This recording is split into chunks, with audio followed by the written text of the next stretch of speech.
Phronesis investor academy के इस brand new video में आप सभी का बहुत बहुत स्वागत है।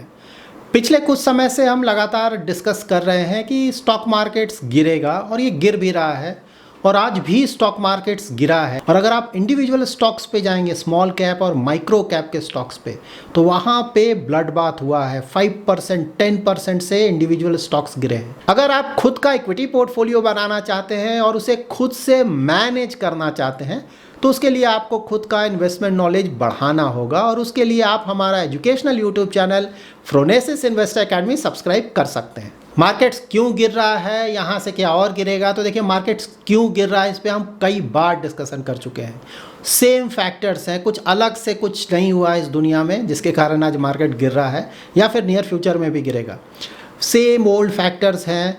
इन्फ्लेशन के कारण इंटरेस्ट रेट बढ़ा है वर्ल्ड वाइड, ज़्यादातर कंट्रीज़ में इंटरेस्ट रेट काफ़ी ज़्यादा हो चुका है, डिफ़ॉल्ट्स बढ़ रहे हैं, आने वाले फ्यूचर में और बढ़ेगा। उसके कारण माइल्ड रिसेशन आ सकता है, खासकर यूएस में। साथ साथ क्रूड ऑयल के प्राइसेस भी कुछ बढ़े थे, लेकिन हाँ, क्रूड ऑयल के प्राइसेस आज तो देखेंगे तो आज 91.3 के आसपास है यूएस डॉलर्स। तो पहले से तो घटा है क्रूड ऑयल का प्राइस, लेकिन हाँ, यूएस का जो 10 ईयर यील्ड जिसके बारे में आपको हमेशा बताता हूँ वो काफ़ी तेज़ी से बढ़ा है और वो 5% बस टच करने वाला है, 4.98% के आसपास है।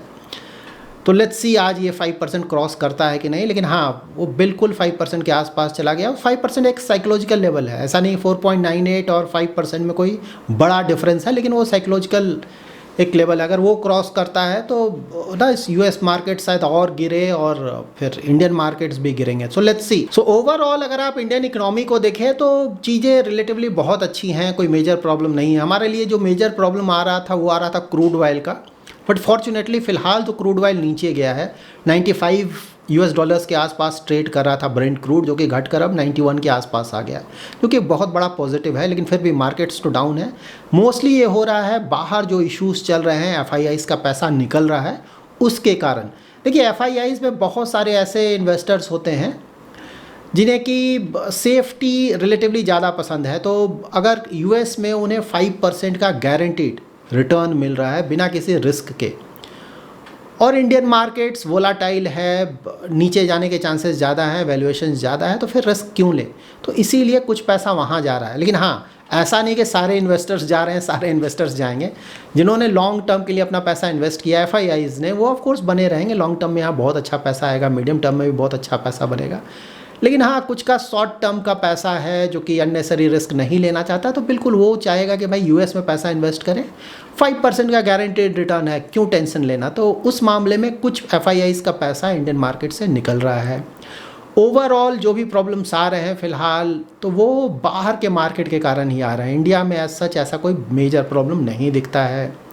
हमारा जीडीपी ग्रोथ रेट देखिए 6.5% के आसपास उम्मीद है, जो कि बाकियों के मुकाबले काफ़ी अच्छा है। इन्फ्लेशन 5% के आसपास है, अंडर कंट्रोल है। इंटरेस्ट रेट भी देखें तो 7.3 7.4% 10 ईयर जीसेक की बात मैं बोल रहा हूँ है, जो कि ऑफकोर्स डेवलप्ड कंट्रीज से आप इसका कंपैरिजन नहीं कर सकते हैं। वहाँ 4-5% के आसपास है, हमारा अबाउट 7.3 7.4% के आसपास है।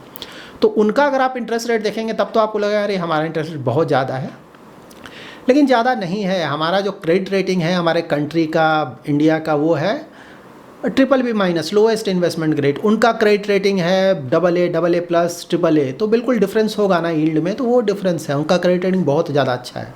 तो हमारे यहाँ बिल्कुल इंटरेस्ट रेट ऊपर गया है, लेकिन कोई बहुत ज़्यादा ऊपर नहीं गया। ये हमारे लिए कोई मेजर कंसर्न नहीं होना चाहिए। मेजर कंट्रीज़ में जो प्रॉब्लम्स आ रहे हैं, इसीलिए अगर आप उनके स्टॉक मार्केट के परफॉर्मेंस को भी देखेंगे तो ज़्यादातर मार्केट्स काफ़ी गिरे हैं। यूएस मार्केट्स बहुत ज़्यादा गिरा था फ्राइडे को, यूरोपियन मार्केट्स भी काफ़ी गिरे थे। एशियन मार्केट्स को फ़िलहाल अगर आप देखेंगे बहुत ज़्यादा गिरे हुए हैं ज़्यादातर मार्केट्स। लाइक जापान का मार्केट ऑलमोस्ट 0.8% के आसपास गिरा है। चाइना का मार्केट संघाई स्टॉक एक्सचेंज पे अबाउट 1% से ज़्यादा गिर चुका है। हाँ, यहाँ पे एक इंटरेस्टिंग बात है। एक्चुअली मैं सारे कंट्रीज़ का स्टॉक मार्केट परफॉर्मेंस देख रहा था, लेटेस्ट वन, ताकि देखूं कि क्या कोई ऐसा स्टॉक मार्केट है जो कि सिग्निफिकेंटली पॉजिटिव है इस तरह के मार्केट सिनारियो में। तो यस, एक कंट्री है जो कि बिल्कुल अपोजिट मूव करता है, हम सभी को पता है, होपफुली आपने गेस कर लिया होगा, उसका स्टॉक मार्केट पॉजिटिव है, वो है पाकिस्तान। पाकिस्तान का स्टॉक एक्सचेंज अगर आप देखेंगे, कराची स्टॉक एक्सचेंज, तो अबाउट 1% से पॉजिटिव चल रहा है। So now as a investor हमें किन बातों का ध्यान रखना चाहिए? तो देखिए, जो स्टॉक मार्केट गिर रहा है मोस्टली वो बाहर के फैक्टर्स के कारण गिर रहा है, और उसी के कारण जो FIIs हैं वो पैसा भी इंडियन मार्केट से निकाल रहे हैं। As a Indian investor of course हम उसका कुछ भी नहीं कर सकते हैं। जब तक FIIs का पैसा निकलता रहेगा इंडियन मार्केट से, तब तक मोस्टली आप एक्सपेक्ट नहीं कर सकते हैं कि इंडियन स्टॉक मार्केट कोई बहुत तेज़ी से ऊपर जाएगा। तो ये हमें ध्यान रखना है। एज अ इंडियन इन्वेस्टर देखिए, जो भी पैरामीटर्स हमने अभी डिस्कस किया, सारे पे इंडिया एज अ कंट्री अच्छा परफॉर्म कर रहा है, अर्निंग्स भी काफ़ी अच्छा आ रहा है। तो यहाँ पे देखिए, सिर्फ हमें क्या ध्यान रखना है, हमें मार्केट कैप एलोकेशन वाइज ज़रूर ध्यान में रखना है कि जो वैल्यूएशन है इंडियन मार्केट्स का वो रिलेटिवली ज़्यादा है। लार्ज कैप का अगर आप देखेंगे, लाइक निफ्टी का अगर आप देखें, तो ऑफ कोर्स मार्केट्स गिरे हैं। तो निफ्टी जिसका ट्रेलिंग पी 22.5% से भी ज़्यादा चला गया था, वो अब घट कर 21.5 के आसपास आ गया है। तो पहले से तो घटा है, लेकिन अभी भी हम ओवर वैल्यूड जोन में है। बहुत ज़्यादा ओवर वैल्यूड नहीं है, मैंने हमेशा रिपीट किया है, लेकिन स्लाइटली ओवर वैल्यूड अभी भी है। इसके अलावा अगर आप मिड कैप, स्मॉल कैप और माइक्रो कैप्स को देखेंगे, तो वहाँ पे ओवर वैल्यूएशन बहुत ज़्यादा है, और यही एक रीज़न है जिसके कारण लार्ज कैप्स के मुकाबले mid cap, small cap, micro cap के स्टॉक्स बहुत ज़्यादा गिर रहे हैं, और आने वाले कुछ और समय में हम ये गिरावट एक्सपेक्ट कर सकते हैं कि यहाँ पे और भी ज़्यादा गिरावट आ सकता है। सेंसेक्स का भी अगर आप मार्केट कैप टू GDP फिलहाल देखेंगे तो अबाउट 96% के आसपास है, जो कि ऑफकोर्स ज़्यादा नहीं है, ऐसा नहीं कि बहुत ज़्यादा ओवर वैल्यूड है। तो यहाँ पे देखिए, लार्ज कैप्स का स्लाइटली ओवर वैल्यूड आप बोल सकते हैं, कोई बहुत ज़्यादा ओवर वैल्यूड नहीं है। लेकिन हाँ, मिड कैप अगर आप देखें, मिड कैप 150 का अगर आप ट्रेलिंग पी देखेंगे इंडाइसिस का, तो 26 के आसपास है। स्मॉल कैप 250 का अगर आप देखेंगे तो 24.5 के आसपास है ट्रेलिंग पी, और माइक्रो कैप 250 का ट्रेलिंग पी अगर आप देखेंगे तो 27 के आसपास है। तो देखिए, यहाँ पे तो ओवर वैल्यूएशन बहुत ज़्यादा है। इसीलिए लाइक आज भी अगर आप देखेंगे ना, तो लार्ज कैप्स 0.3-0.4% के आसपास गिरे हैं। जब हम ये वीडियो रिकॉर्ड कर रहे हैं उस समय की मैं बात बोल रहा हूँ, जबकि mid cap, small cap, micro caps बहुत ज़्यादा गिरे हैं, और आने वाले समय में आपको ये देखने को और भी मिलेगा, क्योंकि देखिए ओवर वैल्यूएशन है, बाहर प्रॉब्लम है, FIIs का पैसा कुछ समय और निकल सकता है। तो जब निकलेगा तो लार्ज कैप्स तो थोड़े थोड़े गिरेंगे, लेकिन मिड कैप, स्मॉल कैप और माइक्रो कैप्स बहुत ज़्यादा गिरेंगे रिलेटिवली। अभी हमने जिन फैक्टर्स को भी डिस्कस किया है, देखिए लॉन्ग टर्म में इस तरह के फैक्टर्स कई बार आएंगे, कई बार जाएंगे। मैं हमेशा ये रिपीट कर रहा हूँ, अगर आपने सोच समझकर अपना इन्वेस्टमेंट किया हुआ है तो ये चीज़ें कई बार आएंगी जाएंगी। इन चीज़ों को ऑफकोर्स हमें जानना चाहिए कि क्या हो रहा है, कैसे हो रहा है, लेकिन बहुत ज़्यादा सीरियसली इन चीज़ों को लेकर अपने पोर्टफोलियो में कोई सिग्निफिकेंट चेंजेस नहीं करना चाहिए। अगर आपका पोर्टफोलियो अच्छी तरह से बनाया हुआ है तब, अगर पोर्टफोलियो में ही प्रॉब्लम है तब तो ऑफकोर्स आप चेंजेस कर सकते हैं। लेकिन अगर अपना risk profiling, investment horizon decide कर एसेट एलोकेशन सही से किया है, डेट में, इक्विटी में सही से एलोकेशन लिया हुआ है, मार्केट कैप का एलोकेशन सही रखा है, लाइक लार्ज कैप में भी एलोकेशन रखा है, मिड कैप, स्मॉल कैप में भी थोड़ा बहुत एलोकेशन रखा है, बेसिस योर इन्वेस्टमेंट होराइजन और रिस्क प्रोफाइल, वहाँ पे कंसर्न नहीं होना चाहिए। ये अप डाउन हमेशा लगा रहेगा। मैं बोल रहा हूँ आगे कुछ दिनों तक शायद और भी गिरे, लेकिन फिर भी कंसर्न नहीं है अगर किसी ने लॉन्ग टर्म के लिए इन्वेस्ट किया है। देखिए, कंसर्न उन लोगों के लिए होता है जो कि बिना सोचे समझे अपना इन्वेस्टमेंट करते हैं। सपोज़ किसी को पता ही नहीं कि म्यूचुअल फंड क्या होता है, स्टॉक क्या होता है, ऐसे ही उन्होंने किसी का सुनकर इन्वेस्ट कर दिया, उन्हें प्रॉब्लम होता है, होगा, नेचुरली होगा।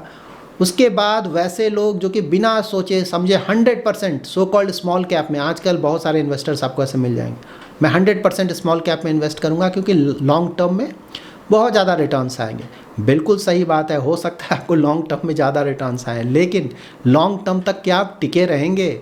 अगर आपका पोर्टफोलियो 30-40% अगर गिर जाता है, अगर कोई बड़ा प्रॉब्लम आता है 20-30-40% गिर जाता है, उसके बाद क्या आप अपने पोर्टफोलियो को नहीं बेचेंगे? क्योंकि ज़्यादातर इन्वेस्टर्स उस तरह के सिनारियो में डर कर बेच देते हैं, उन्हें बड़ा लॉस होता है। तो देखिए, इस तरह के इन्वेस्टर्स के लिए ऑफ कोर्स कंसर्न होना चाहिए, लेकिन अगर आपने सोच समझकर एक बैलेंस्ड पोर्टफोलियो अच्छी तरह से बनाया हुआ है, लॉन्ग टर्म तक बने रहना चाहते हैं, तो कंसर्न नहीं होना चाहिए। यहाँ पे काफ़ी सारे इन्वेस्टर्स का क्वेरी आएगा, जनरल क्वेरी, कॉमन क्वेरी, क्या हमें लमसम करना चाहिए। देखिए लमसम मैंने आपको ऑलरेडी बताया कि मार्केट गिर रहा है, लेकिन यहाँ से थोड़ा और गिर सकता है।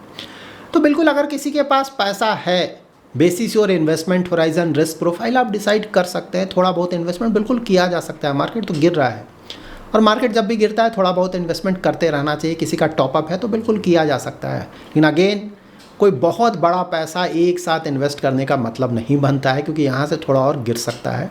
अच्छा यही होगा कि कुछ ट्रांचेज में ना 2-3 ट्रांचेज में डिवाइड करें और इन्वेस्ट करें।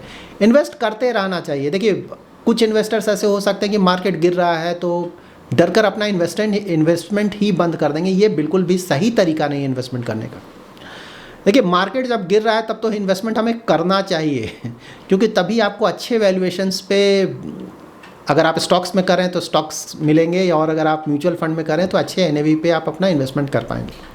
देखिए हम जब भी म्यूचुअल फंड्स का रिव्यू करते हैं ना, तो कई बार आपने देखा होगा कि हमने आपको बताया होगा कि इस म्यूचुअल फंड ने कैश में काफ़ी बड़ा एलोकेशन रखा है, 5%, 10%। और उस समय आपको ये बताते थे कि देखिए जब ये इसलिए रखा है ताकि क्योंकि वो एक्सपेक्ट करें कि मार्केट में गिरावट आ सकता है, और जब गिरावट आएगा तो अच्छे वैल्यूएशन पे अपना इन्वेस्टमेंट करेंगे। तो देखिए वो इसी तरह का फेज़ अभी चल रहा है, शायद इसी के लिए उन्होंने कैश में पैसा रखा था या फिर डेट में रखा था, शॉर्ट टर्म डेट में। तो अब जैसे जैसे मार्केट गिर रहा है वो अपना एलोकेशन बढ़ाएंगे इक्विटी में। बट हाँ 100% अभी कर लेने का मतलब नहीं बनता, यहाँ से और भी गिरावट आ सकता है। आएगा नहीं आएगा एग्जैक्टली नोबडी नोज, ये मैं फिर से क्लियर कर दूं। लेकिन हाँ जिस तरह के सिनारियो हैं उससे लगता है कि यहाँ से थोड़ा बहुत और गिरावट आ सकता है। खासकर मिड कैप, स्मॉल कैप और माइक्रो कैप में तो बिल्कुल लगता है कि गिरावट आएगा, क्योंकि वैल्यूएशंस भी वहाँ बहुत ज़्यादा है। तो बिल्कुल अगर किसी के पास पैसा है तो थोड़ा बहुत एलोकेशन बढ़ाया जा सकता है, may be next 3 months 6 months के होराइजन के साथ स्लोली अगर किसी के पास पैसा है तो एलोकेशन बढ़ा सकता है। अगर किसी के पास पैसा है ही नहीं, लेकिन हाँ सोच समझकर सब कुछ अच्छे तरीके से पोर्टफोलियो बनाया गया है, तो फिर बैठे और लॉन्ग टर्म तक अपने पैसे को ग्रो होने दें। That's the best way of investing. So that's it in this video. अगर आपका कोई इन्वेस्टमेंट रिलेटेड क्वेरी है तो सैटरडे को मैं लाइव आता हूँ 7:30 to 8:30 PM शाम को, उसमें आप अपना क्वेरी पूछ सकते हैं। Thanks lot for watching.